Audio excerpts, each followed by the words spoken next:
Okay, hi everyone. Welcome to another YouTube lecture. Today we're going to be talking about cutting, combining, and sharpening. This means cutting words or unnecessary phrases, combining sentences or ideas to be more concise, and sharpening to be more specific in your sentences. These are 3 ways to improve the style of your writing. It's going to make your writing more clear, more understandable, more accessible to a reader. The first rule of today's lesson is the idea of transition words. So what are transition words? You've probably heard this before. There's a long, extensive list. That I probably have somewhere in this PowerPoint. Nope, sure don't. Well, let me give you a few examples. You're going to say transition words are words like however, therefore, but, and, first, second, third, nevertheless. Anything that suggests how to connect two ideas. They make your writing better by it smooths your writing out, and it helps your reader connect one idea to another idea. You're telling them how to read the things that you're saying. So I have a sample paragraph here with no transition words. Now this comes from a textbook I think it was a history textbook I was reading a few years back, and it was talking about jazz bands. And I read the paragraph and I couldn't figure out what felt off about it. And I eventually realized there just weren't transition words. So it says jazz bands began to split into 2 main categories, black and white. Black bands, bands made up entirely of African Americans, were known as big bands. Solos were encouraged among all of the members of the band members, not just the leader of the band. These bands played mostly for the poorer, lower class blacks of the era. These big bands began writing their own music. The music performed by jazz bands had been made up entirely of arrangements of the day's popular music. Music was written specifically for a band. So notice when I read that how repetitive the word band sounded, and how disconnected all of these sentences felt. With transition words, we can connect ideas and we can remove a lot of the repetition. So here's this paragraph with transition words. Jazz bands began to split into 2 main categories, black and white. Black bands, bands made up entirely of African Americans, were known as big bands and were characterized by a number of things. So I've organized this paragraph into a list, and just having this transition phrase helps the reader understand that all the sentences in this paragraph are a list of characterizations. So when I say first, second, third, up until this time, it wasn't until this time, I'm giving the reader context and structure. It helps us think. Transition words help us think through a writing piece. So rule number 2 is to cut unnecessary words. This is a quote by Chris Blake. He was talking about songwriting, but I think it applies really well to any kind of writing. He says, a song that tells the truth about one simple moment in time can deliver the experience of living more vividly than all the writings of philosophers over the ages. Cut narrow and cut deep. Essentially what he's saying is that we don't need a lot of words to convey a truthful idea. You can convey an idea that some people take a whole book to write on a single page or in a single chapter. It's all about how concise you are, and concise writing is often more interesting, engaging, and effective writing. So here's your goal. You want to condense your sentences to only the most important and descriptive words. In the book Eat, Pray, Love, these are 2 paragraphs that come from it. Now, we have to differentiate between the type of writing we're talking about. So Eat, Pray, Love is a novel. And I think it's a fiction novel.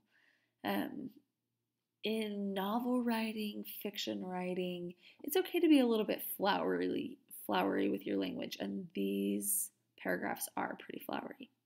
It says, "It is beneficial to walk on the grass in the morning when the dew has already accumulated, for it lowers naturally and pleasantly the body's temperature. Please stand carefully, as you will find there are many speeding buses everywhere." Now, those aren't bad paragraphs. That's not bad writing, but it's really wordy. And for our type of writing, persuasive writing, essay writing, we just want to be a little bit more concise. You might ask yourself, and I'm going to have you do some exercises similar to this in just a second, but I want you to start asking yourself how you can rewrite paragraphs or sentences where you use too many words in a simpler way. If we look at that last paragraph, it says, "Please stand carefully, as you will find there are many speeding buses everywhere." Watch out for buses is not bad writing. It's not unintelligent writing, but it's much more clear and it conveys the same information. Your goal for the academic essay is to be concise where possible. So, there's rules for cutting paragraphs, sentences, words. So when we talk about cutting globally, that means big things, right? We've talked about this. Think about the world. You don't have to include every idea. If there's a paragraph that just doesn't work, doesn't connect to your thesis, maybe you thought you were heading in one direction and you ended up not, it hurts, but cut the paragraph, right? But also you can cut locally, which means smaller items. So sometimes in our attempts to be clear, like A plus B equals B plus C, we're trying to draw these like long connections. We can get really wordy. The easiest thing to do is to pull that sentence out on its own and try and figure out how to say it in as simple a way as possible. Sometimes it even helps to just ask a friend, "Hey, restate this for me in a simple way." Get someone who's not as close to the idea to do it for you. Now, be careful that you're not cutting out so much that you sound unnatural. Don't cut so many words that you sound like a robot.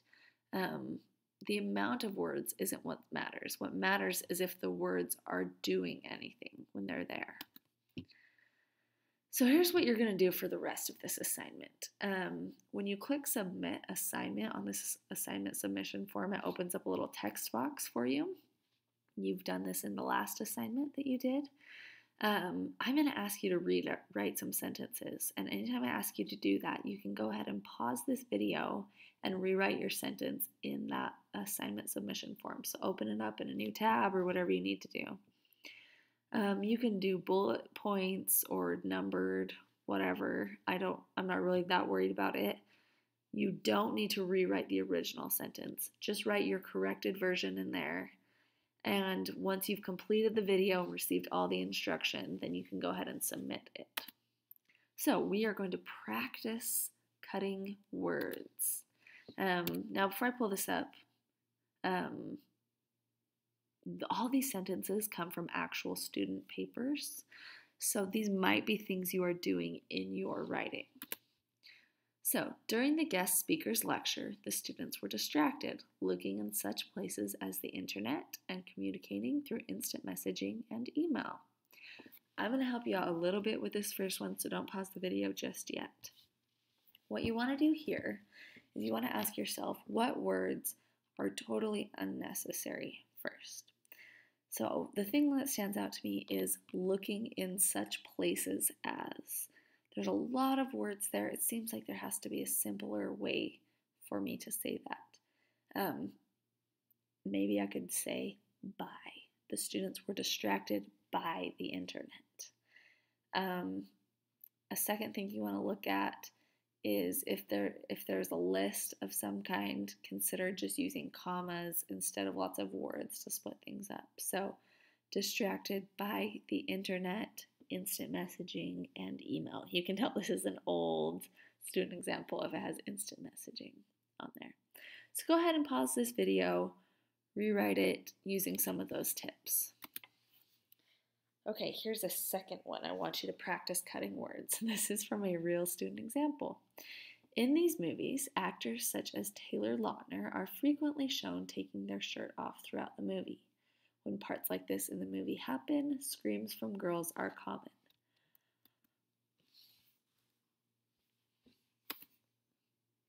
All right, if you haven't, you should have paused your video, gone back and rewritten that last sentence. Do the same now. In America, citizens have the wonderful opportunity to vote and to make a difference in the way our government runs and who runs it. Go ahead, pause the video and rewrite this sentence. Second sentence, threats of terrorism have no need to be tolerated. Now, I chose this sentence because it's a shorter sentence, but it's still wordy. There's still a lot of words in here that don't need to be in here. Now, just a reminder, short doesn't always mean better. That's not what I'm asking for here. Here's a student example where a student cut too many words. This is due to the fact that adults are tired. Now, you notice we just don't have enough information in this sentence. They've cut too much while still having extra words in here. What they've cut is the specifics, right? This says, this is due to the fact that. What is this? We're not sure. So when you rewrite this sentence, go ahead and make that more clear. Okay, now the last rule we want to talk about is, the third rule. There will be one more. You want to combine your ideas and combine your sentences. Pack your sentences. You want as much information in your sentences as possible. This makes your writing really exciting and really interesting. If we're constantly getting information as a reader, we're going to stay engaged. So, here's another student example. You're going to pause the video after I read these and combine these 3 sentences into one sentence. The good feelings created by endorphins relieve stress. Therefore, the exercising is going to relieve stress. Creating athletic classes for freshmen will aid them in dealing with stress and the pressures of college life. Go ahead and rewrite this so that all these ideas are in one sentence. Next example, combine this into one sentence for me. The hippocampus is a part of the brain that aids in long-term memory. Exercise aids freshmen in retaining what they have studied for longer periods of time. Pause the video, rewrite this sentence. Now, for reals, the last rule is the idea that you should sharpen your ideas and be specific. Now, we've used this ladder of abstraction in class before, I think. It's the idea that you can take something and make it as broad or as specific as you want. You can talk about animals in your sentence, or you can talk about Betsy the cow in your sentence, and there's a lot of area in between. You want to err on the side of being specific. If you can talk about Betsy the cow, talk about Betsy the cow. Whenever possible, offer your readers specific, clear examples, things they can picture in their mind. So let's practice being specific. Here's some vague sentences for you that I want you to make more specific. In other words, students are not likely to get healthy on their own, and opening more classes will help keep them in top shape.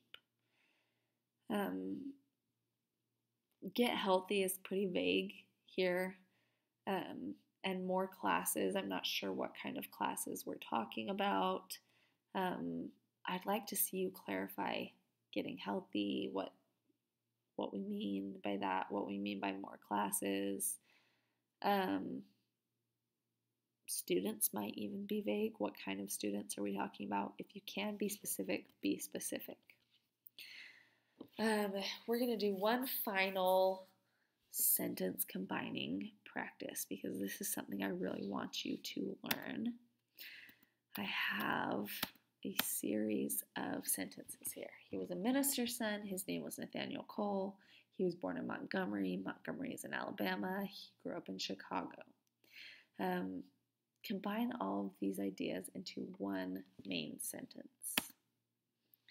Now, you should have been pausing and rewriting sentences as we went. The goal of this lesson was for you to have some practice doing these things so that you can go do them in your own writing. I want to see you combining ideas, making your sentences as specific as possible, cutting words where you can, and adding transition words so that your sentences flow better together. We'll be talking more about these concepts in class, but hopefully this gave you a little bit of practice. Once you're done, you can go ahead and click submit. And I hope you guys are having a good night.